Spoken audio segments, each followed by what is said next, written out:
दोस्तों, कहानी की शुरुआत में हम सिम डियोक सू नाम के एक बूढ़े लैंडलॉर्ड को देखते हैं। डियोक सू बहुत ही अकड़ू किस्म का मकान मालिक होता है। इसके पैसों का जरिया रेंट ही था, लेकिन बहुत से ऐसे टेनेंट थे जो टाइम से पैसे नहीं देते थे और इनमें मिस्टर चोई भी शामिल थे।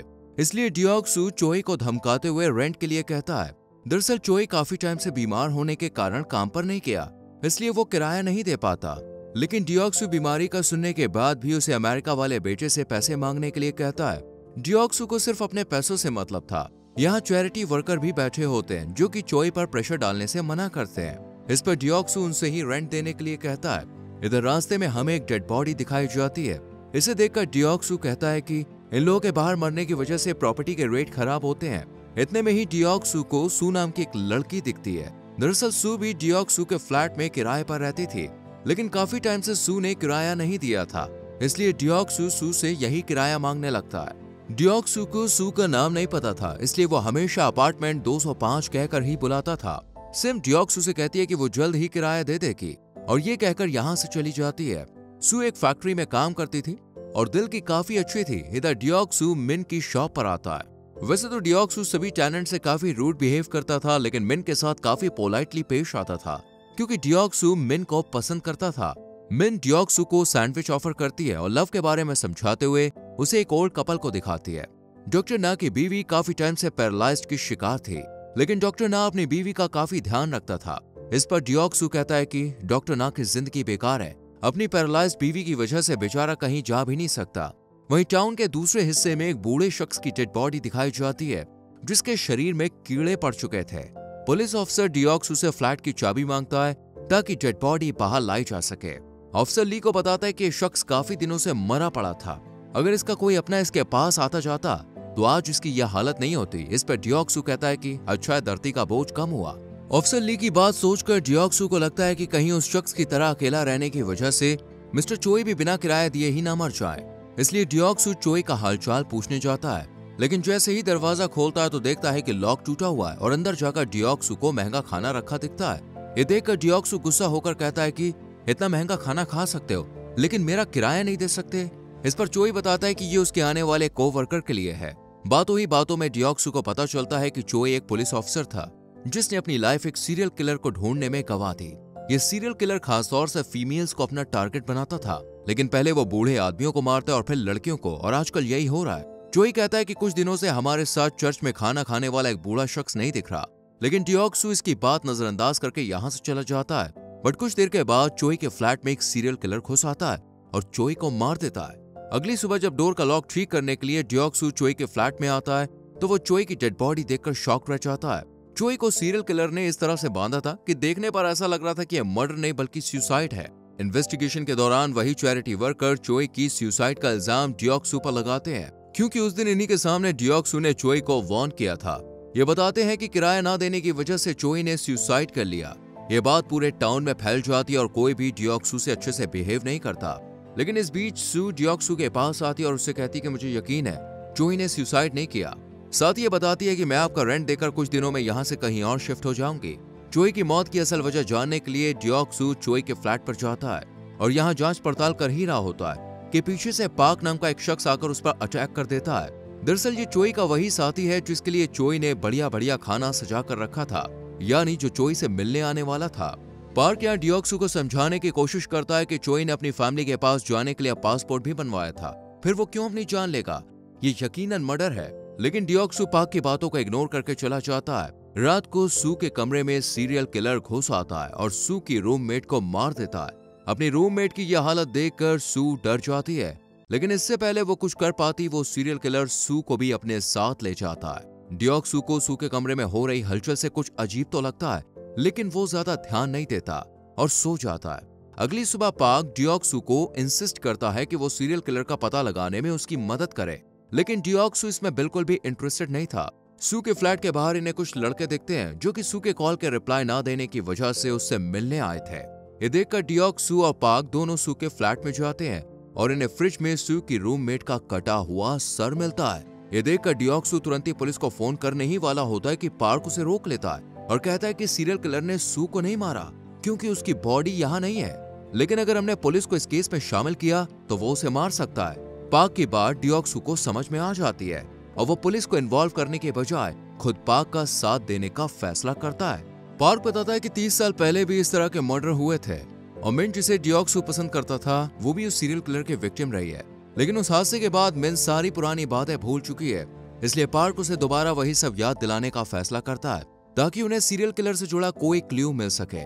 लेकिन डियोक्सू ऐसा करने से मना करता है क्योंकि वो नहीं चाहता था कि जिससे वो प्यार करता है उसे कोई तकलीफ हो।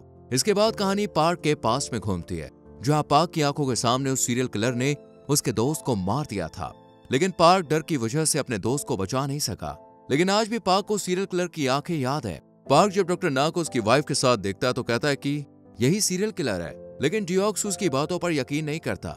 इस पर पार्क कहता है कि सीरियल किलर ऐसे ही मासूम बनकर अपने बीवी बच्चों को ढाल बनाकर रहते हैं, लेकिन पीठ पीछे क्राइम को अंजाम देते हैं। सीरियल किलर को कंफर्म करने के लिए पार्क डॉक्टर ना के पास जाकर बैठता है और उससे 30 साल पहले सीरियल किलर के बारे में डिस्कस करने लगता है, जिसे सुनकर डॉक्टर ना काफी डर जाता है। इसी बात से पार्क कंफर्म कर लेता है कि सीरियल किलर कोई और नहीं बल्कि डॉक्टर ना ही है। अभी इन दोनों की बात चल ही रही होती कि तभी डॉक्टर ना की वाइफ की कंडीशन खराब होने लगती है, इसलिए डॉक्टर ना जल्दी से वाइफ को लेकर यहाँ से चला जाता है। इसके बाद हम सू को देखते हैं जिसकी बॉडी में सीरियल किलर एक दवाई इंजेक्ट करता है, और फिर हम ऑफिसर ली को देखते हैं जिसे लगता है कि डियोक्सू ही सीरियल किलर है क्योंकि वही डोर और लॉक का काम करता है और चाबी बनाकर चुपचाप से किसी के भी कमरे में घुसकर उसे मार सकता है। वैसे भी डियोक्सू का आए दिन किसी न किसी के साथ लड़ाई झगड़ा होता रहता था। अभी डियोक्सू ने चोई को भी धमकी दी थी, इसलिए ऑफिसर ली का शक डियोक्सू पर ही जाता है। इधर डियोक्सू सीक्रेटली डॉक्टर ना के घर में घुस आता है और यहाँ इसे एक खुफिया दरवाजा नजर आता है। डियोक्सू इसे खोलने ही वाला होता है कि डॉक्टर ना आकर उसे रोक लेता है और कहता है कि तुम यहाँ से चले जाओ, मैं पुलिस में तुम्हारी शिकायत नहीं करूंगा। ये सुनकर डियोक्सू सोचता है कि भला चोर को ऐसे कौन भगाता है। इतने में ही पार्क यहाँ पे आ जाता है और डॉक्टर ना को गन पॉइंट पर ले लेता है। मौका मिलते ही डियोक्सू सीक्रेट दरवाजे को खोलकर अंदर चला जाता है। अंदर का नजारा देखकर पार्क और डियोक्सू दोनों ही हैरान रह जाते हैं क्योंकि अंदर डॉक्टर ना ने अफीम की खेती कर रखी थी। डॉक्टर ना इन दोनों से रिक्वेस्ट करता है कि वो इस बारे में किसी को कुछ भी ना बताए, खास तौर से पुलिस को, क्योंकि यह अफीम उसने अपनी बीवी के इलाज के लिए उगाई है। पार्क पास में पड़े मास्क को जब डॉक्टर ना को पहनाता है तो उसकी आंखें सीरियल किलर से ट्रू कॉपी मैच होती है, इसलिए पार्क बौखला सा जाता है। इसी बीच डियोक्सू को पता चलता है कि पार्क के पास गन नकली है और ये अल्जाइमर का पेशेंट है और हॉस्पिटल से भाग कर आया है। ये जानने के बाद डियोक्सू पार्क को वापस हॉस्पिटल भेज देता है, लेकिन पार्क चीख चीख कर डियोक्सू को बताता है कि डॉक्टर ना ही सीरियल किलर है। लेकिन डियोक्सू उसे पागल समझकर उसकी बातों पर यकीन नहीं करता बल्कि डॉक्टर ना से माफी मांगता है। पार्क जाने के बाद डियोक्सू सू की फिक्र में दोबारा सीरियल किलर के बारे में जांच पड़ताल करने लगता है और उसे याद आता है कि हैन नाम का एक शख्स काफी दिनों से नहीं दिख रहा है, इसलिए डियोक्सू हैन के घर जाता है जहाँ हैन की डेड बॉडी लटकी हुई थी और यही कुत्ते के पास एक आदमी की पैंट का टुकड़ा होता है। आपको बता दें शुरुआत में एक आदमी ने डियोक्सू से चाबी बनवाई थी, ये उसी की पैंट का टुकड़ा था। उस वक्त डियोक्सू ने देखा था कि उस शख्स की पैंट फटी हुई थी और वही टुकड़ा आज कुत्ते के पास मिला। ये सब देखकर डियोक्सू इस शख्स के फ्लैट पर जाता है जहाँ उसे कोई हैन और बाकी लोग की फोटो मिलती है। ये देखकर डियोक्सू को लगता है कि सबको इसी ने मारा है, लेकिन इतने में ही ऑफिसर ली आकर उसे गिरफ्तार कर लेता है। डियोक ली को समझाने की कोशिश करता है और दोनों उसी शख्स के पास जाते हैं, लेकिन ये शख्स इनसे बचकर भाग ही रहा होता है कि एक कार एक्सीडेंट में उसकी मौत हो जाती है। पूरे शहर को यही लगता है कि सीरियल किलर मारा गया, लेकिन सू अब भी सीरियल किलर के कब्जे में था, यानी सीरियल किलर अभी जिंदा था।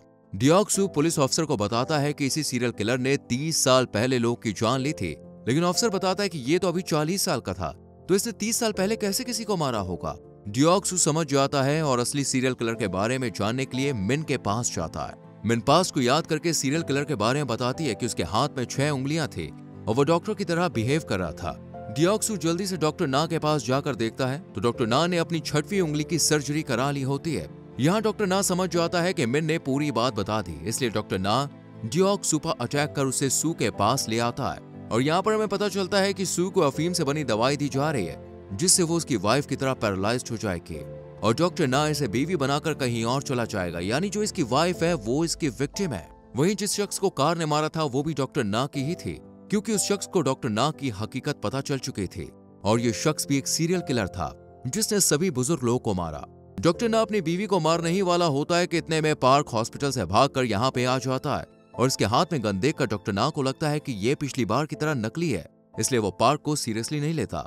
लेकिन पार्क के पास असली गन होती है और वो डॉक्टर ना को शूट कर देता है, लेकिन डॉक्टर ना अपनी बीवी के साथ पार्क को भी मारने की कोशिश करता है, इस बीच डियोक्सू सू को लेकर चला जाता है। यहाँ पर हमें पता चलता है कि पार्क ने सीरियल किलर को खून करते हुए देख लिया था।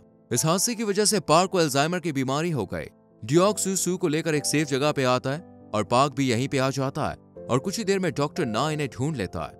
डियोक्सू और पार्क डॉक्टर ना के साथ फाइट करते हैं और पार्क डॉक्टर ना को मारने ही वाला होता है कि डियोक्सू उसे रोक देता है और पुलिस के हवाले कर दिया जाता है। इस तरह इस मूवी का दी एंड हो जाता है। वैसे दोस्तों, आपको क्या लगता है, क्या पार्क ने डॉक्टर ना को छोड़कर सही किया या फिर नहीं? कमेंट सेक्शन में जरूर लिखें। वीडियो को लाइक और शेयर करें और चैनल को सब्सक्राइब करके बेल आइकॉन प्रेस करें जिससे आने वाली वीडियोस आपसे मिस ना हो। मिलते हैं आपसे अगली वीडियो में। Till then bye bye, take care.